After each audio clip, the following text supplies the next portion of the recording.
the subject matter is drinking, right? Yeah. Yeah, buddy.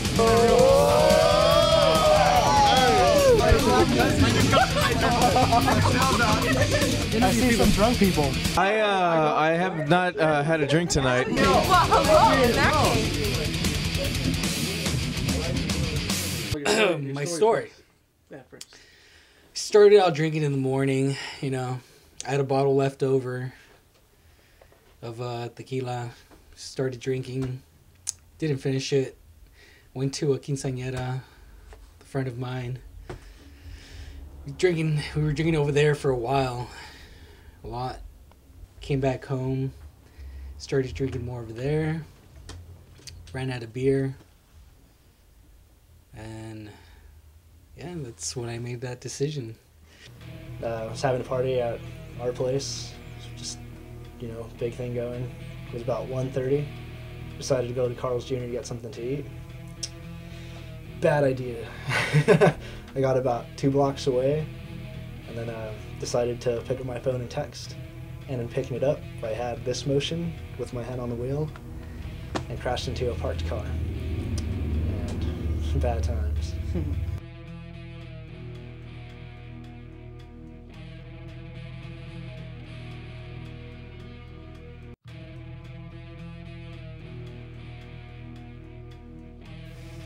I was leaving one of the clubs in Ventura, so I got on the freeway onto Seaward, and then I noticed there was a cop behind me, so I was like, oh shit, yeah. So I was like watching the speed limit, but whatever, they pulled me over. So then they asked me a few questions, like if I've been drinking. Of course I said yes, but I have like an open bottle of vodka right next to me. Yeah. So then they pulled me out and I had to do the tests. So then they took my alcohol level and I was like over double the limit. So at that point they handcuffed me, sat me in the front seat.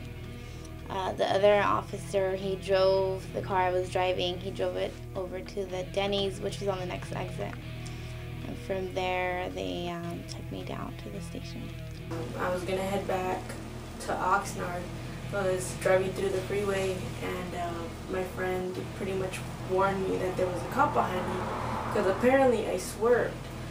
When in my reality, I was actually gonna change lanes, and I forgot to put my my signal on, and I changed lanes without doing that, and the cop stopped me in the freeway, in the middle of the freeway, and told me, or asked me if I was drinking, and I didn't want to lie, so I said yeah.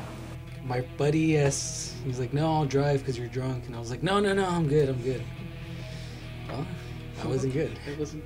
First reaction was I actually like woke up in my car with like all my airbags out and it all cloudy and shit, and I tried to like turn it on to like take off, but there was no way. It was all mangled and all my airbags were out.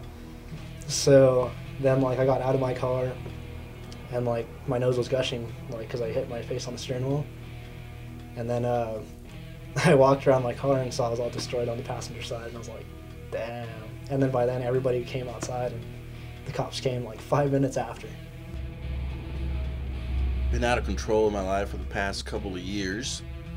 Out of control because I have at least 2 or 3 drinks a day. I think for the past couple of years, I just really enjoy drinking for whatever it makes me. It relaxes me. It takes me away from the reality. As a matter of fact, I'm kind of just I'm a little bit drunk right now, to be honest, because that's just what I do. It has affected my health in the recent months. You know, I wake up with kind of like headaches and I just groggy and just. You know, pretty much just tired.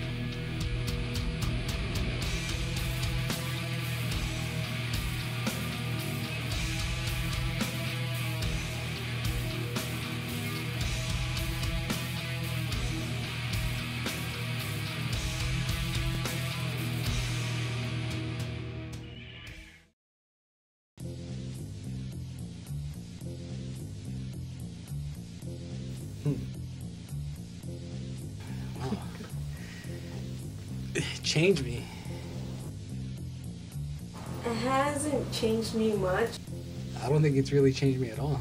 Well, I mean, I guess it really hasn't changed me in any way. I mean, I still like do what I do, just not that excess. I've been drinking just as much as I do. The only difference is I don't drive. More so, it's more kind of the action that I do take now that I do drink. I have the option of either having somebody else drive me, or I just don't go, or I don't drink at all. It has changed me. I'm not gonna say I've never like drank, and okay, maybe I have, like if I'm like one street over at my friend's house and just have like 1 or 2 beers, but other than that, no, I won't drive. They told me that I just started running. I guess I was running home. I was just running. I don't remember running. I vaguely remember running. It was kind of like 6 in the evening, and the sun was still out, I think. I was just running, and I think I was running so fast for some reason that I just like I couldn't catch my breath, and I think I just passed out. I don't remember where or what exact time, but I do remember waking up in somebody's front lawn, and there were 2 police officers.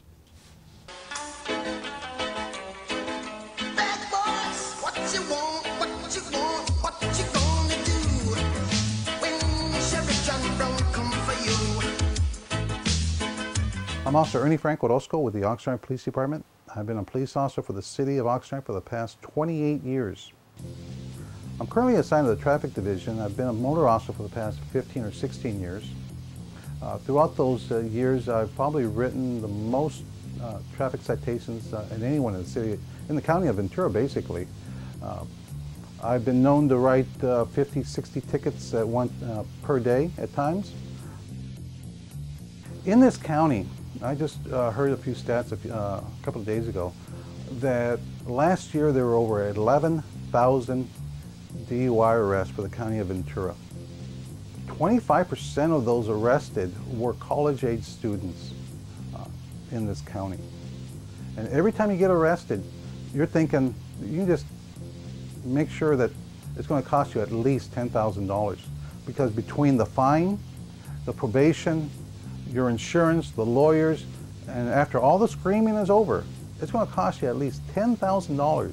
And not to mention the 2 days in jail that you have to serve, the driver's license suspension, the alcohol school you have to attend for a full year. So the list just goes on and on. And you're on probation for at least 5 years. So that one DUI arrest just doesn't stop that one night. That thing carries on. Guess I learned don't drink and drive because it's not worth $6,000. So, a nice little chunk of change. Financially, I'm in debt around $6,000. Because of that? Because of the classes and the DUI.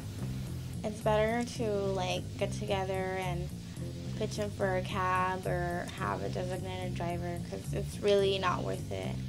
It's a lot of money, it's a lot of time invested, and yeah, it's not worth it.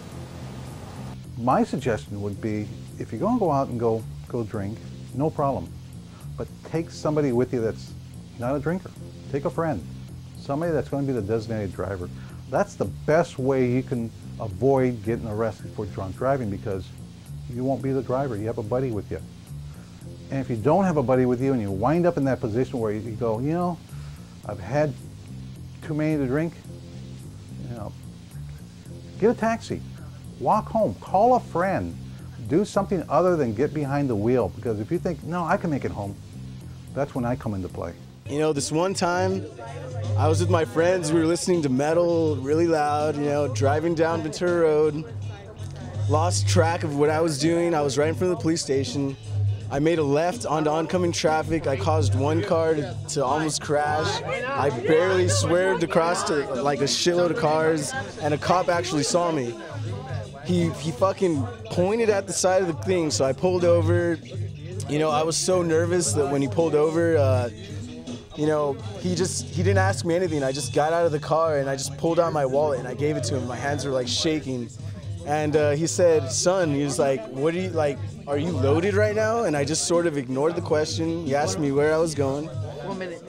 And I said I was just going down the street. And he was like, what down the street? I was like, I'm going right there. And he was so, like, I don't know if this is cool or bad, but he just said, hey, do you want to die? And I said, no. And he said, well, then pay attention.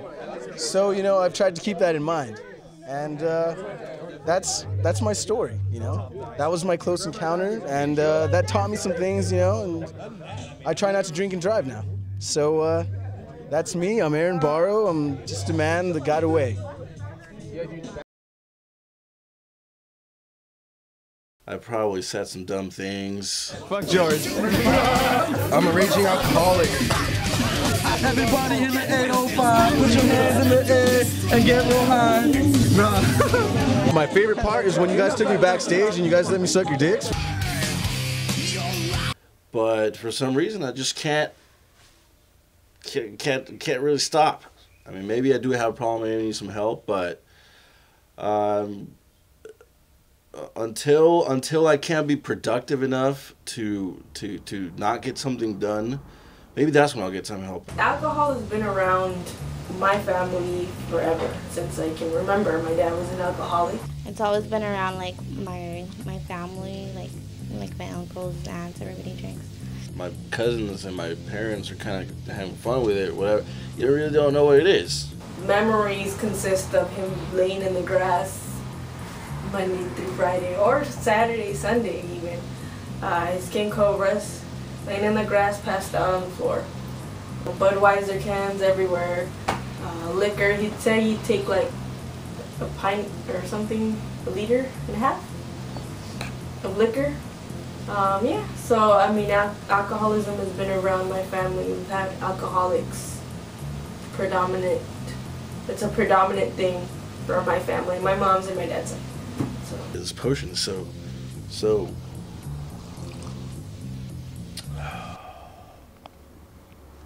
evil.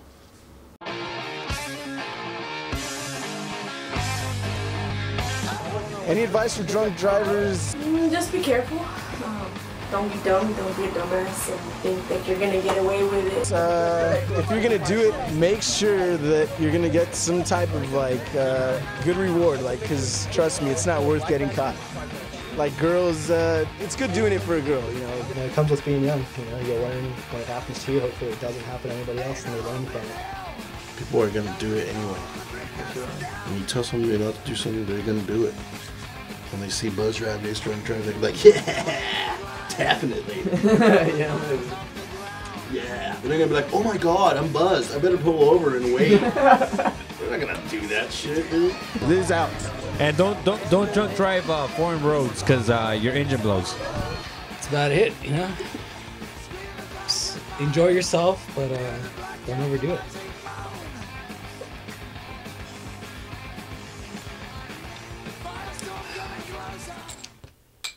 Whoops.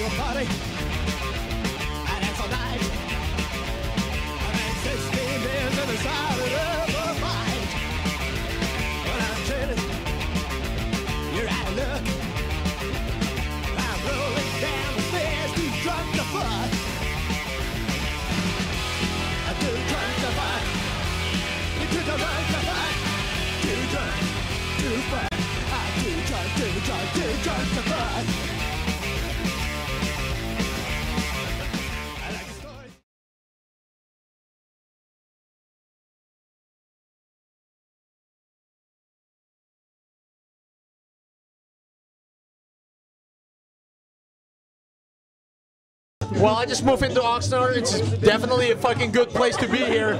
I don't care. I like to tan. My name is Junior, and I'm here to get faded. But on that note, drink up, California.